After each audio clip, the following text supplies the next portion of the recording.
Hey, what's up, y'all? It's your boy, sometimes your girl, Charlotte, Carolina, back with another one. And it's that impeachment bullshit, part two. Part three be here in a minute, man. It's that bullshit. Let's run it. Now recognize the witnesses. Before I do, I want to just emphasize the microphones are sensitive, so please speak directly into them. Without objection, your written statements will be made part of the record. And with that, Deputy Assistant Secretary Kent, you are recognized for your opening statement. Ambassador Taylor, you were recognized immediately thereafter for your opening statement. Good morning. My name is George Kent, and I am the Deputy Assistant Secretary of State for Eastern Europe and the Caucasus. I have served proudly as a nonpartisan career Foreign Service officer for more than 27 years, under 5 presidents, 3 Republican and 2 Democrat. As I mentioned in my opening comments last month in the closed-door deposition, I represent the 3rd generation of my family who have chosen a career in public service and sworn the oath of office that all U.S. public servants do in defense of our Constitution. Indeed, there has been a George Kent sworn to defend the Constitution continuously for nearly 60 years, ever since my father reported to Annapolis for his plebe summer.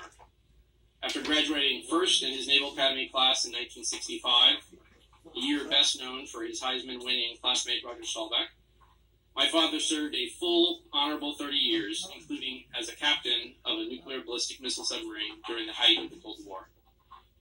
5 great uncles served honorably in the Navy and the Army in World War II.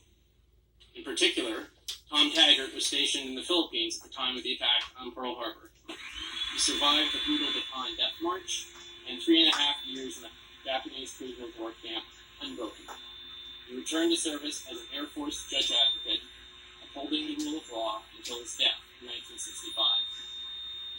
Today I appear before you once again, under subpoena, as a fact witness, ready to answer all of your questions about the events and developments examined in this inquiry, to the best of my ability and recollection, subject to the limits placed on me by the law in this process.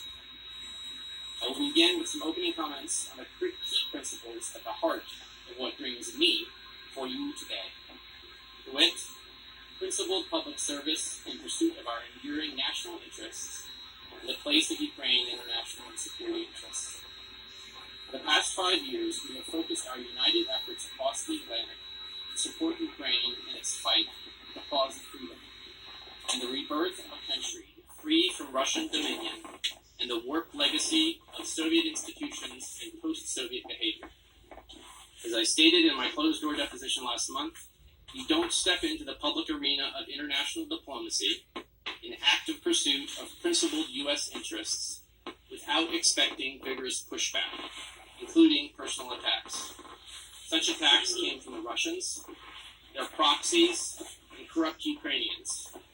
That tells me our efforts were hitting their mark. It was unexpected and most unfortunate, however, to watch some Americans, including those who allied themselves with corrupt Ukrainians in pursuit of private agendas, launch attacks on dedicated public servants advancing U.S. interests in Ukraine. In my opinion, those attacks undermine U.S. and Ukrainian national interests and damage our critical bilateral relationship. The United States has very clear national interests at stake in Ukraine. Ukraine's success is very much in our national interest, in the way we have defined our national interest broadly in Europe for the past 75 years. After World War II, U.S. leadership furthered far-sighted policies like the Marshall Plan and the creation of a rules-based international order. Protected by the collective security provided by NATO, Western Europe recovered and thrived after the carnage of World War II, notwithstanding the shadow of the Iron Curtain. Europe's security and prosperity contributed to our security and prosperity. Support of Ukraine's success also fits squarely into our strategy for Central and Eastern Europe since the fall of the wall 30 years ago this past week. A Europe truly whole, free, and at peace, our strategic aim for the entirety of my Foreign Service career, is not possible without a Ukraine whole, free, and peace, including Crimea and the Donbass, territories currently occupied by Russia, represented by the red in the map. Looking forward, the Trump administration's national security strategy makes clear the global strategic challenge now before us: great power competition with rivals such as Russia and China, and the need to compete for positive influence without taking countries for granted. In that sense, Ukraine has been on the front lines, not just of Russia's conventional war in Eastern Europe since 2014 and its broader campaign of malign influence, but of the greater geopolitical challenges now facing the United States. Ukraine's Popular Revolution of Dignity in 2014 forced a corrupt, pro-Russian leadership to flee to Moscow. After that, Russia invaded Ukraine, occupying 7% of its territory, roughly equivalent to the size of Texas, the United States. At that time, Ukraine's state institutions were on the verge of collapse. Ukrainian civil society answered the challenge. They formed volunteer battalions of citizens, including technology professionals and medics. They crowdsourced funding for their own weapons, body armor, and supplies. They were the 21st century Ukrainian equivalent of our own Minutemen of 1776, buying time for a regular army to reconstitute. Since then, more than 13,000 Ukrainians have died on Ukrainian soil defending their territorial integrity and sovereignty from Russian aggression. America's support in Ukraine's own de facto war of independence has been critical in this regard. By analogy, the American colonies may not have prevailed against the British imperial might without the help of transatlantic friends after 1776. In an echo of Lafayette's organized assistance to General George Washington's Army and Admiral John Paul Jones's Navy, Congress has generously appropriated over $1.5 billion over the past 5 years in desperately needed train and equipped security assistance to Ukraine. These funds increase Ukraine's strength and ability to fight Russian aggression. Ultimately, Ukraine is on a path to become a full security partner of the United States within NATO. Similar to von Steuben training colonials at Valley Forge, U.S. and NATO allied trainers developed the skills of Ukrainian units at Yavoriv near the Polish border and elsewhere. They helped rewrite military education for Ukraine's next generation, as von Steuben did for America's first. In supporting Ukraine's brave resistance to Russian aggression, we have a front-row seat to the Russian way of war in the 21st century, gaining priceless insights that contribute to our own security. This year, in 2019, Ukrainian citizens passed the political torch to a new generation, one that came of age not in the final years of the Soviet Union, but in an independent Ukraine. Presidential and parliamentary elections swept out much of Ukraine's previous governing elite and seated 41-year-old President Zelensky, a cabinet with an average age of 39, and a parliament with the average age of 41. At the heart of that change mandate, 5 years after Ukraine's Revolution of Dignity, is a thirst for justice, because there cannot be dignity without justice. Without a reformed judicial sector that delivers justice with integrity for all, Ukrainian society will remain unsettled. Foreign investors, including American investors, will not bring the great investment needed to ensure that Ukraine's long-term prosperity is secured. This is why the principled promotion of the rule of law and institutional integrity is so necessary to our strategy for a successful Ukraine. It is also true for other former captive nations still recovering from the ashes of Soviet and communist misrule.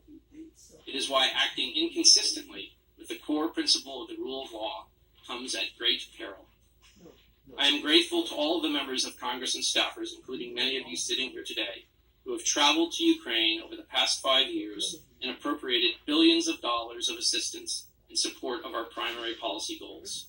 Those funds increase Ukraine's ability to fight Russian aggression in the defense, energy, cyber, and information spheres, and they also empower state institutions and civil society to undertake systemic reforms and tackle corruption. I believe all of us can be proud of our efforts in Ukraine over the past 5 years, even though much remains to be done. And by all of us, I mean those of us in the legislative and the executive branches, in both parties, the interagency community working out of our embassy in Kyiv, with Ukrainians in government, the military, and civil society, and our transatlantic allies and partners. We cannot allow our resolve to waver, since too much is at stake, not just for Ukraine and the future of European security, but for the national interests of the United States broadly defined. My prior deposition covered a lot of ground over 10 hours. Here are the main 10 themes for my testimony. I outlined my experience with long-standing U.S. interest in supporting anti-corruption efforts in Ukraine. This work gave me a front-row seat to problematic activities by successive prosecutors general in Ukraine. For many of the issues this committee is investigating, my knowledge and understanding is sometimes firsthand, and sometimes comes from others involved in specific conversations and meetings. This is no different than how anyone learns and carries out his or her job responsibilities.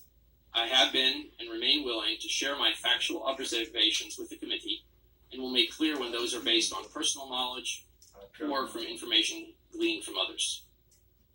U.S. efforts to counter corruption in Ukraine focus on building institutional capacity so that the Ukrainian government has the ability to go after corruption and effectively investigate, prosecute, and judge alleged criminal activities using appropriate institutional mechanisms. That is, to create and follow the rule of law. That means that if there are criminal nexuses for activity in the United States, U.S. law enforcement should pursue the case. If we think there's been a criminal act overseas that violates U.S. law, we have the institutional mechanisms to address that. It could be through the Justice Department and FBI agents assigned overseas, or through treaty mechanisms, such as the Mutual Legal Assistance Treaty. As a general principle, I do not believe the United States should ask other countries to engage in selective, politically associated investigations or prosecutions against opponents of those in power, because such selective actions undermine the rule of law, regardless of the country. The pervasive and long-standing problem of corruption in Ukraine included exposure to a situation involving the energy company Burisma. The primary concern of the U.S. government since 2014 was Burisma's owner, Mykola Zlochevsky, whose frozen assets abroad we had attempted to recover on Ukraine's behalf. In early 2015, I raised questions with the Deputy Prosecutor General about why the investigation of Mr. Zlochevsky had been terminated, based on our belief that prosecutors accepted bribes to close the case. Later, I became aware that Hunter Biden was on the board of Burisma.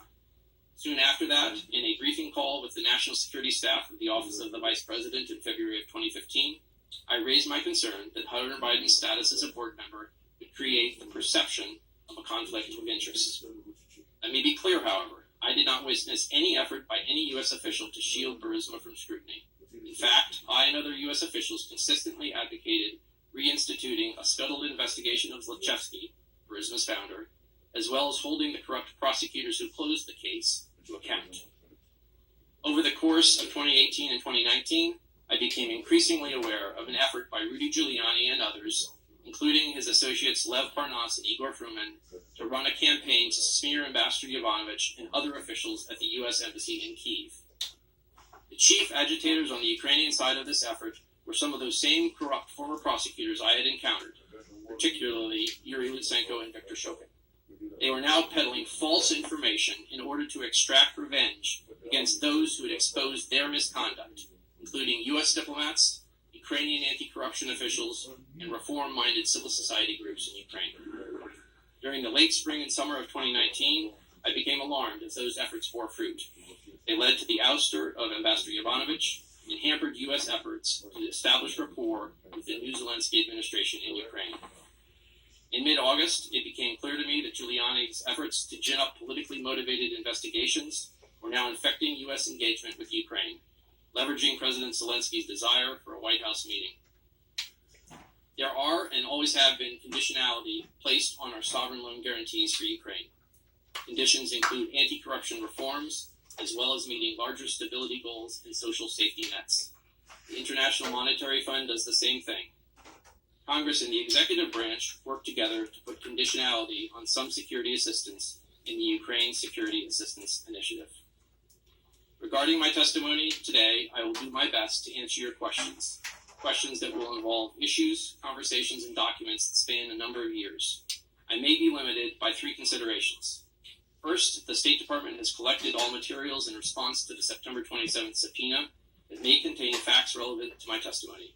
I have no such documents or materials with me today. I will thus do my best to answer as accurately, completely, and truthfully as I can, to the best of my recollection. Second, as this committee knows from deposition testimony, throughout this process there have been concerns that questions may be asked about classified information. We have asked the State Department for guidance about classification concerns related to the public release of my deposition, and the State Department has declined to provide any. So if I'm asked a question today that I believe may implicate classified information, I will respectfully decline to answer in this public forum. Third, there may be questions focusing on the identity of people in the intelligence community. These questions were redacted from my deposition's transcript. If such a question arises today, I will follow my counsel's advice and decline to answer. I would like to conclude my opening remarks with an observation about some of my fellow public servants who have come under personal attacks. Ambassador Yovanovitch, Lieutenant Colonel Vindman, and Dr. Hill, at least one of whom is going to appear before this body in the coming days. Masha, Alex, and Fiona were born abroad before their families or they themselves personally chose to immigrate to the United States. They all made the professional choice to serve the United States as public officials, helping shape our national security policy towards Russia in particular, and we and our national security are the better for it. In this sense, they are the 21st century heirs of two giants of 20th century U.S. national security policy who also were born abroad. My former professor Zbigniew Brzezinski and his fellow immigrant Henry Kissinger. Like the Brzezinskis and Kissingers, the Yovanovitches and Vindmans fled Nazi and communist oppression to contribute to a stronger, more secure America. That honorable tradition of transatlantic ties goes back to the very founding of our republic. Our 18th century independence would not have been secured without the choice of European officers, the French-born Lafayette and Rochambeau, the German-born von Steuben, and the Poles Pulaski and Kosciuszko, to come to the New World and fight for our cause of freedom and the birth of a new country free from imperial dominion. It is my privilege to sit next to my former boss, Ambassador Taylor, today, and it is my honor to serve with all of these patriotic Americans. Thank you. Thank you, Ambassador Taylor. Mr. Chairman, I'm appearing today at the committee's request to provide my perspective on the events that are the subject of the committee's inquiry.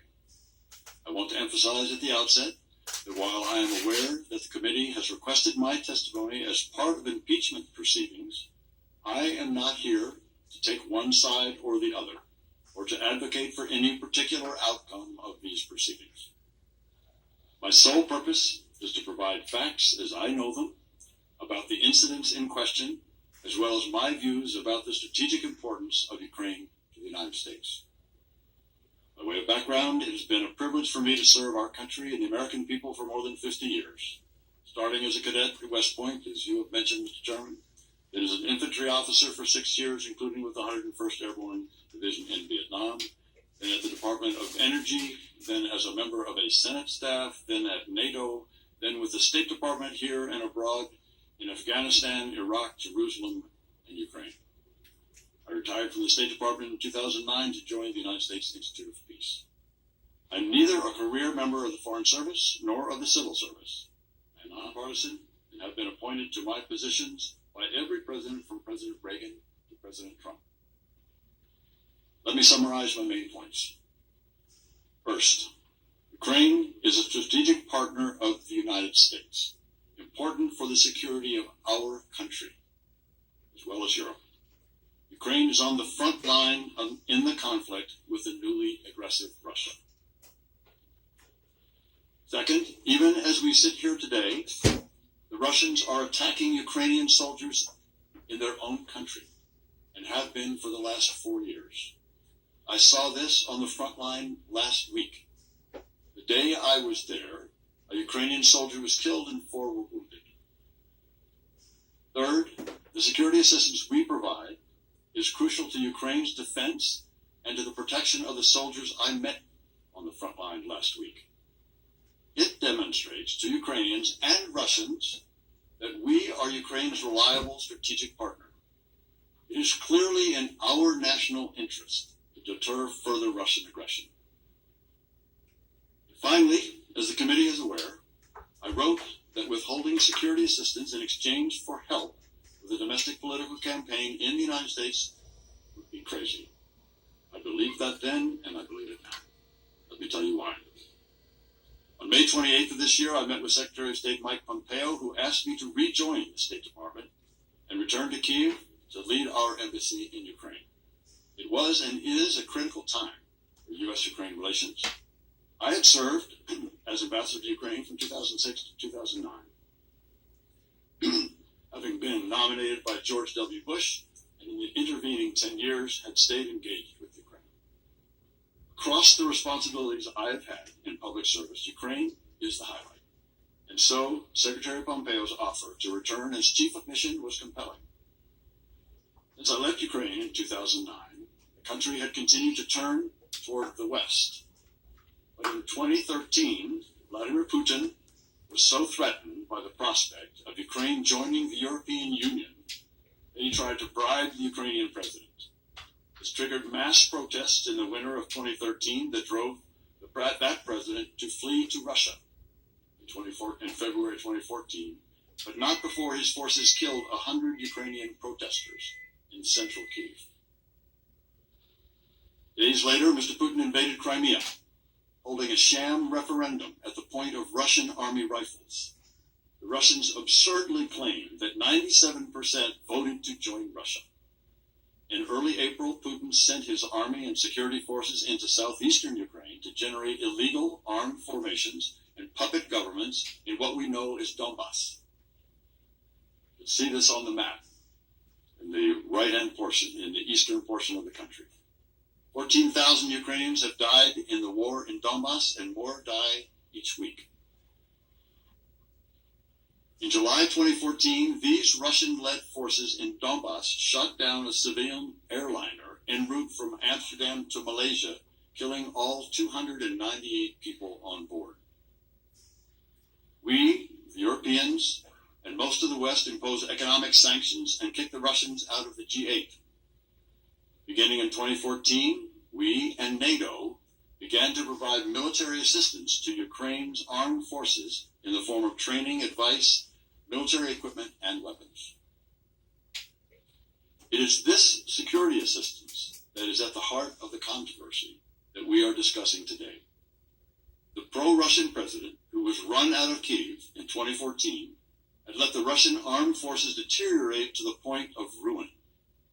In response to the Russian invasion, the new Ukrainian authorities, with an amazing outpouring of support from regular Ukrainian people, rebuilt the army, nearly from scratch, spending more than 5% of Ukrainian GDP on defense since the war started.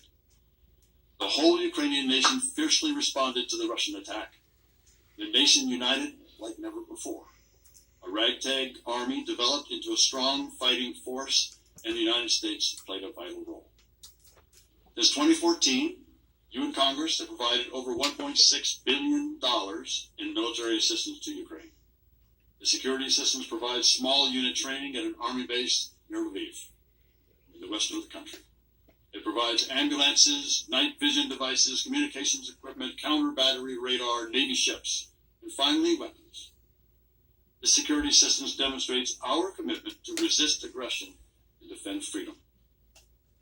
During the 2014 to 2016 period, I was serving outside of government and joined two other former ambassadors to Ukraine in urging the Obama administration officials at the State Department, Defense Department, and other agencies to provide lethal defensive weapons to Ukraine in order to deter further Russian aggression. I also supported much stronger sanctions on Russia. I was pleased when the Trump administration provided Javelin anti-tank missiles and enacted stronger sanctions. All to say, I cared about Ukraine's future and the important U.S. interests there. So when Secretary Pompeo asked me to go back to Kyiv, I wanted to say yes, but it was not an easy decision. The former ambassador, Masha Ivanovich, has been treated poorly, caught in a web of political machinations both in Kyiv and in Washington. I feared that those problems were still present. Consulted both my wife and a respected former senior Republican official who has been a mentor. I will tell you that my wife, in no uncertain terms, strongly opposed the idea. The mentor counseled, if your country asks you to do something, you do it if you can be effective. I can be effective only if the U.S. policy of strong support for Ukraine, strong diplomatic support, along with robust security, economic, and technical assistance were to continue. And if I had the backing of the Secretary of State to implement that policy. And I worried about what I had heard concerning the role of Rudy Giuliani, who had made several controversial statements about Ukraine and U.S. policy toward the country.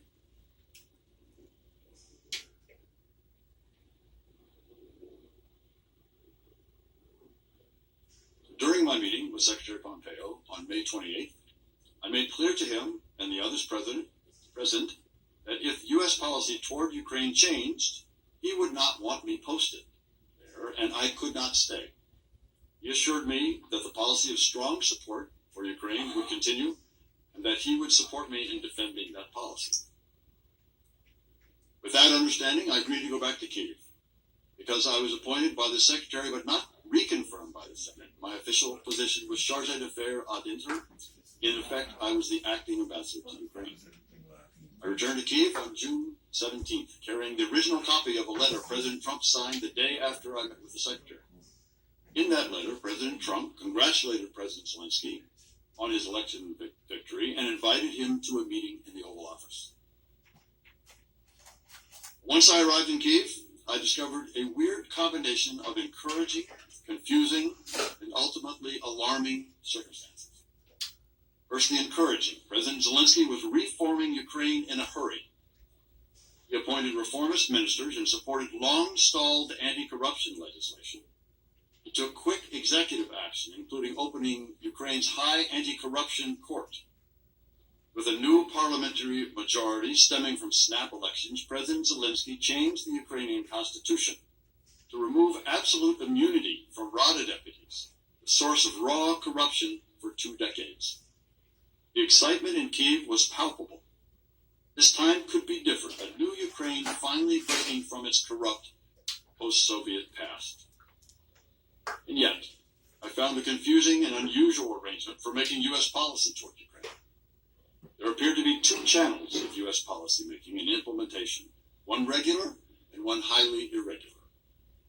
As the acting ambassador, I had authority over the regular, formal diplomatic processes, including the bulk of the U.S. effort to support Ukraine against Russian invasion to help it defeat corruption. My colleague, Deputy Assistant Secretary of State George Kent, and our colleagues at the National Security Council were my main points of contact in Washington in this regular channel. This channel is formally responsible for formulating and overseeing the implementation of U.S. foreign policy with respect to Ukraine, a policy that has consistently enjoyed strong bipartisan support, both in Congress and in all administrations since Ukraine's independence from Russia in 1991. At the same time, however, I encountered an irregular, informal channel of U.S. policymaking with respect to Ukraine, unaccountable to Congress, a channel that included then Special Envoy Kurt Volker, U.S. Ambassador to the European Union Gordon Sondland, Secretary of Energy Rick Perry, White House Chief of Staff Mick Mulvaney, and, as I subsequently learned, Mr. Giuliani.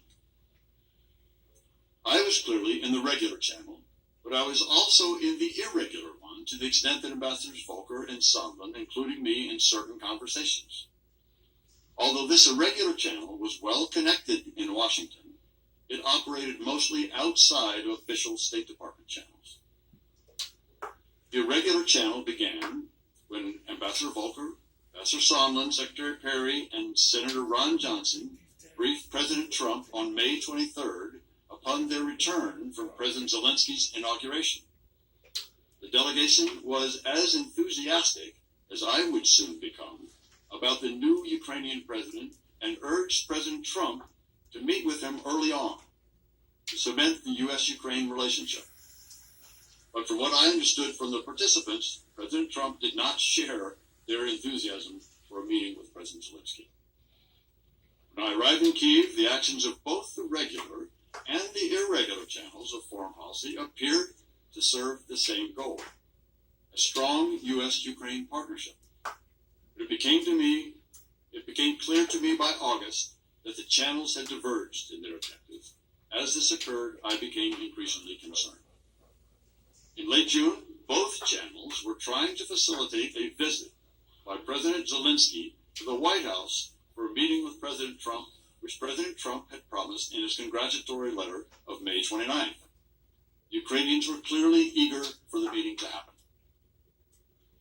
But during my subsequent communications with Ambassadors Volker and Sondland, they relayed to me that the President wanted to hear from Zelensky before scheduling the meeting in the Oval Office. It was not clear to me what this meant. June 27th, Ambassador Sondland told me during